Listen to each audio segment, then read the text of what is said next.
Police के cyber crime police station ने एक डिजिटल अरेस्ट और इम्पर्सोनेशन के ट्रांसनेशनल गैंग का पर्दाफाश किया है और भांडाफोड़ किया है। ये एक डिजिटल अरेस्ट का स्कैम था जिसमें एक सीनियर सिटीज़न महिला के साथ डिजिटल अरेस्ट का फ्रॉड हुआ है और ये कॉल हमारे पास लाइव भी थी, जिसके आपको हमने क्लिपिंग्स दिखाए हैं। जब इन लेडी को रियलाइज़ हुआ आफ्टर सम टाइम, करीबन 1 करोड़ का इनका पैसा इन्होंने दे दिया था इस फ्रॉड में, और उसके बाद इनको रियलाइज़ हुआ, इन्होंने हमें कांटेक्ट किया और उस टाइम पे भी कॉल लाइव थी, इनको कॉल्स आ रहे थे और हमने अपना एक स्टाफ वहाँ बिठाया, कांस्टेबल, और हमने ये वीडियो वगैरह ली जिससे हमने कैप्चर करा जो कॉल कर रहा है उसका face, and we are recognising that कि कौन वो पर्सन है जो ये कॉल कर रहा है। इस इम्पर्सोनेशन स्कैम में जो और केसेस से अलग बात रही वो ये थी कि कॉल्स जो हैं वो कंबोडिया से आ रहे थे, VoIP कॉल्स थे, और जो नंबर रिफ्लेक्ट हो रहा था विक्टिम के मोबाइल में वो एक इंडियन मोबाइल नंबर है। तो जब उसको हमने इन्वेस्टिगेट करना शुरू करा तो कुछ परत इस तरह से खुली कि एक सिम बॉक्सेस नाम का डिवाइस है जिसके थ्रू इन लोगों ने कॉल्स को कन्वर्ट करा है। जो इंटरनेट से VoIP कॉल्स हैं वो इसके थ्रू रूट करने से वो इंडियन मोबाइल नंबर्स रिफ्लेक्ट करती हैं, और ये ऑटोमेटेड कॉल्स हैं। जैसे कॉल सेंटर का कॉल किसी को आता है और वो बात करता है, फिर वो बोलेंगे आप 9 प्रेस करें, फिर वो कॉल VoIP वाले कॉन्टैक्ट पर्सन के पास चली जाती है, वो विक्टिम से बात करते हैं और उसके बाद उसको कन्विंस करते हैं कि आप वीडियो कॉल पर आ जाएं और बात करें, और फिर ये प्रोसीजर शुरू होता है। तो ये जो सिम बॉक्सेस आप देख रहे हैं इसमें करीबन 32 सिम्स एक साथ लगाए जाते हैं और हर सिम की कैपेसिटी करीबन 1500 से ऊपर कॉल्स लेने की है एक दिन में। तो एक सिम बॉक्स करीबन 2 लाख कॉल्स को अटेंड करता है एक दिन में। तो ट्रैफिक जो है इसमें 2 लाख कॉल्स का है, यानी एक सिम बॉक्स से 2 लाख लोगों को कॉल्स हो रही हैं एक टाइम में, एक दिन में। और ये सिम बॉक्सेस हमें जब हमें ये पता चला कि कौन से 2 नंबर से कॉल आ रहा है, हमने उसको इन्वेस्टिगेट करना शुरू करा। फिर हमें IME सर्च करा, टेक्निकल इन्वेस्टिगेशन करी, जिसके थ्रू हमें लिंक्स मिले। पहली बात, ये जो हमें सिम बॉक्सेस रिकवर हुए इसके लिए हम पहले लुधियाना हमारी टीम गई कि ये नंबर्स जो थे जो जिससे फ़ोन कॉल हो रहा था वो एक्टिवेट कहाँ से हुए थे, कहाँ से इशू हुए थे, और ये लुधियाना से इशू हुए हैं।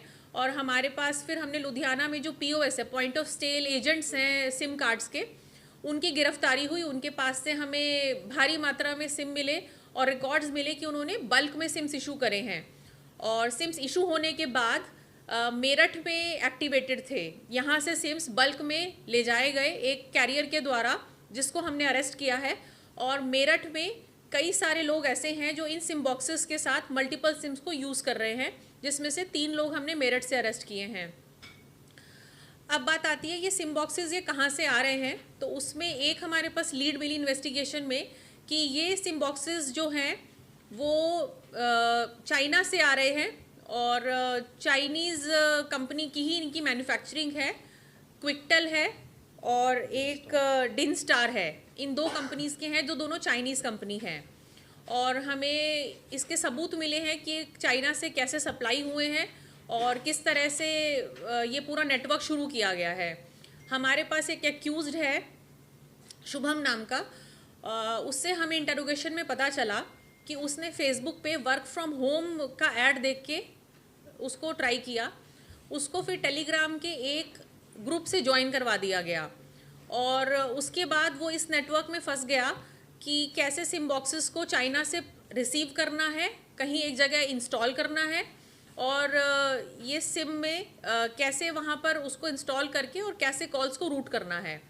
उसको बताया गया कि आपकी 2-3 बेसिक रिक्वायरमेंट्स हैं, जैसे आप very high speed internet connectivity ले लें, एक रूम हो आपके पास और अनइंटरप्टेड पावर सप्लाई हो, जिससे कि ये सिस्टम फ्लॉलेसली काम कर सके, इतने कॉल्स को ले सके। तो वो वर्क फ्रॉम होम के लालच में इस रैकेट में फंसा, और करीबन इनको पर डे $50 में पेमेंट मिल रही थी। जिसको इनिशियली $US में पेमेंट आ रही है उसको भी हमने अरेस्ट करा है, परवेज़ उसका नाम है।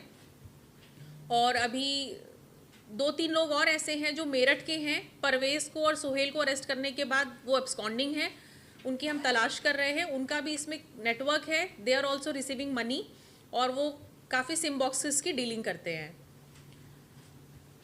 और सिम्स ये लोग फर्जी तरीके से इशू कर रहे थे।